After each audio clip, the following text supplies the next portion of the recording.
Welcome guys to एसन talks. तो आज हम बात करेंगे टर्की पर। टर्की में एक बहुत बड़ी खुशखबरी मिली है कि रसीब तैयब अर्दोगान साहिब ने जुमे के रोज़ उन्होंने ऐलान किया अपनी पब्लिक के सामने कि हमने 320 बिलियन क्यूबिक मीटर गैस का एक बहुत बड़ा रिजर्व है। बहुत बड़ा उन्होंने कुदरती एक उनको मिली है, नेचुरल गैस का रिजर्व मिला है। वो मिले है ब्लैक सी में, वो उनको मिल चुका है। इसके क्या इकोनॉमिकल इम्पैक्ट्स होंगे और रीजन में और आने वाले दिनों में कितने दिनों में इसको यूज़ किया जाएगा और इसकी डिपेंडेंसी जो है वो किन किन ममालिक पर थी नेचुरल गैस पर और आने वाले दिनों में उनका क्या बनेगा, ये सब कुछ आपको जानने को मिलेगा इस वीडियो में। तो इस वीडियो को कंप्लीट देखिएगा और मज़ीद ऐसे करंट अफेयर्स की वीडियोस के लिए आप हमारा चैनल सब्सक्राइब कीजिए और लाइक कीजिएगा इस वीडियो को अगर पसंद आई। तो चलें वीडियो स्टार्ट करते हैं। टर्की ने ब्लैक सी के अंदर अपना एक शिप भेजा जिसको कहते हैं, जिसको उन्होंने कहा फतेह शिप। इस शिप को रवाना करने के लिए रसीब तैयब अर्दोगान खुद गए। 20 जुलाई को ये भेजा गया था। 20 जुलाई से ये काम शुरू हुआ है। 20 जुलाई से अब तक उन्होंने 320 बिलियन क्यूबिक मीटर गैस का एक बहुत बड़ा रिजर्व जो है वो फाइंड कर लिया है। और ये खुशखबरी वाकई एक बहुत बड़ी खुशखबरी है क्योंकि इससे बहुत बड़ा बूस्टअप मिलने वाला है टर्की की इकोनॉमी पर। टर्की की इकोनॉमी 2016 से 2020 तक बहुत फॉल डाउन आ रहा था। इसका टर्किश लीरा है वो बहुत गिर चुका था। 2013 में टर्किश लीरा की जो वैल्यू थी अगर उसको कंपेयर करें as compared to the 2016 and 2020 lira, इस 4 साल में जो उसकी फ्लक्चुएशन आई वो बहुत ज़्यादा आई थी। इसकी वजह यही थी कि टर्किश का करंट अकाउंट डेफिसिट बहुत ज़्यादा था क्योंकि इसको पेट्रोलियम मसनूआत के लिए फ़ॉरेन पेमेंट्स जो है डॉलर्स में करनी पड़ती थी, इसलिए इसका टर्किश लीरा बहुत तेज़ी से गिर रहा था। इसीलिए तैयब अर्दोगान पर बहुत ज़्यादा तनकीद हो रही थी। तो अभी ये बूस्टअप मिला है। तो इस बूस्टअप के सबसे पहले तो ये होगा कि जो ये $40 बिलियन या $60 बिलियन की जो सालाना गैस ले रहे थे रशिया से, अज़रबैजान से और ईरान से, तो वो बंद हो जाएगी। लेकिन फौरी नहीं बंद होगी। वो कैसे होगी हम आगे आपको अभी बताते हैं। तो पहली बात तो ये है कि ये 320 बिलियन क्यूबिक मीटर का एक गैस रिजर्व इनको मिला है। और उसके बाद ये बहुत ही टर्की जो मुल्क है ना, ये इस 8 करोड़ की आबादी है। इसकी कम आबादी आप कह सकते हैं कि इसकी 80 मिलियंस के राउंड अबाउट है, यानी कि। लेकिन एक चीज़ आप देखेंगे उधर टूरिज़्म बहुत है। जब टूरिज़्म बहुत है तो वो टूरिस्ट जाकर बहुत है, वहाँ पर खाने बड़े पकते हैं वहाँ पर, यानी कि डोमेस्टिक यूज़ ऑफ गैस बहुत ज़्यादा है। इवन दैट कि इंडिया जैसा जो एक बड़ा मुल्क है उससे भी ज़्यादा है। ये तकरीबन 40 बिलियन क्यूबिक मीटर जो है एनुअली यूज़ करते हैं नेचुरल गैस को। तो आप खुद ही अंदाज़ा लगा लेंगे इसकी पेमेंट के लिए उनको कितने डॉलर्स जो हैं वो देने पड़ते थे रशिया को और अज़रबैजान को और ईरान को। तो अब ये जो डिपेंडेंसी थी ना नेचुरल गैस की टर्की की उनके ऊपर, रशिया पर, अज़रबैजान पर, ये ख़त्म हो जाएगी।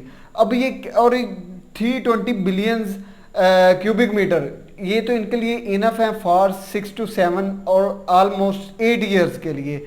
तो अभी वो एक्सप्लोर कर रहे हैं कि मज़ीद ऐसे रिजर्व भी हमें मिल जाएं।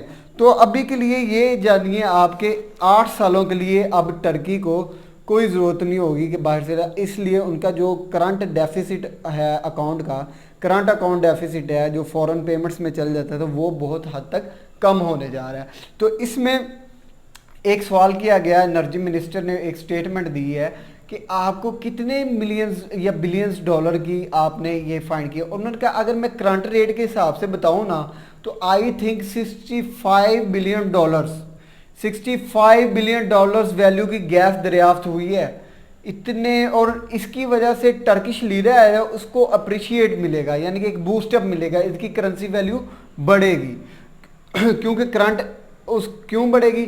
क्योंकि करंट अकाउंट डेफिसिट जो है उसको वो बहुत हद तक कम हो जाएगा क्योंकि इनकी फॉरेन पेमेंट्स के लिए इनको अब अपना लीरा कन्वर्ट नहीं करना पड़ेगा यूएसए डॉलर में और फॉरेन पेमेंट्स में नहीं जाएगा वो।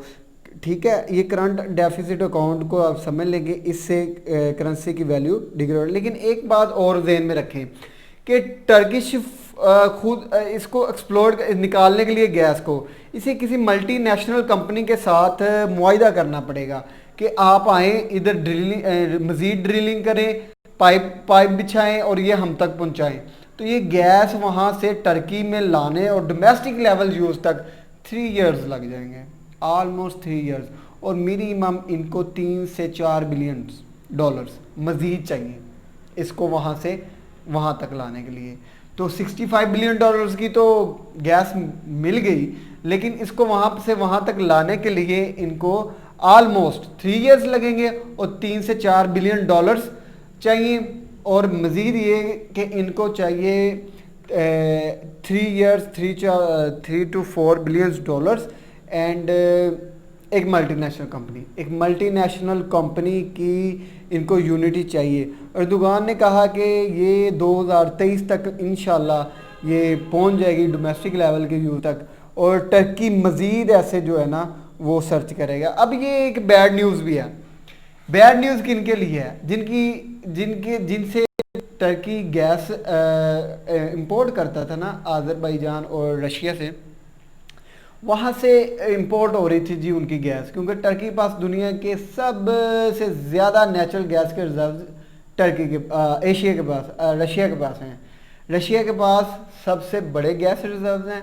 तो वो रिज़र्व जो है ना उनको जो बेचते थे वो इंपोर्ट करते थे अपना टर्की वाली गैस इनसे, तो वो पेमेंट करते थे। अब उनका जो कस्टमर है वो इंडिपेंडेंट हो गया, 6-7 साल हो गए। तो ये उनके लिए, लेकिन 3-1 साल के लिए उनके लिए डिपेंडेंसी है टर्की को उन पर, लेकिन मज़ीद आने वाले जो 7 से 8 साल हैं ये इनकी इकनॉमी को बहुत बूस्टअप मिलेगा। ये थे कुछ इकोनॉमिकल इम्पैक्ट्स जो कि एक नेचुरल गैस के रिज़र्व जो उनको दरियाफ्त हुए हैं।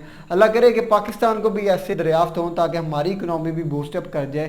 तो ये डिपेंडेंसी जो पेट्रोलियम की है हमारी भी बड़ी इंपोर्ट्स पर है, तो हमें भी पाकिस्तान को चाहिए कि ये मज़ीद अपने रिज़र्व जो है वो फाइंड करे, एक्सप्लोरेशन करे। हमारे जो बलूचिस्तान है, चागे के मज़ीद मुकाम है वहाँ पर ऐसे, और हमारी जो समुंदर की ओशन कोस्ट हैं वहाँ पर जाके ऐसे शिप्स हमें भी भेजने चाहिए ताकि हम एक्सप्लोर करें। अगर ऐसे चंद एक हमें भी और मिल जाएँ तो हमारी भी इकनॉमी बड़ी बूस्टअप हो जाए। तो ये था जी आज की वीडियो के लिए। Thank you for watching. मज़ीद ऐसी वीडियो करंट अफेयर्स का आपको मिलती रहेंगी। हमारे चैनल को सब्सक्राइब कीजिएगा, बेल आइकन दबा लें ताकि हर नई वीडियोज़ आपको मिलती रहे, और करंट अफेयर्स की सीरीज़ इंशाल्लाह आपको मज़ीद इस तरह मिलती ही रहेगी।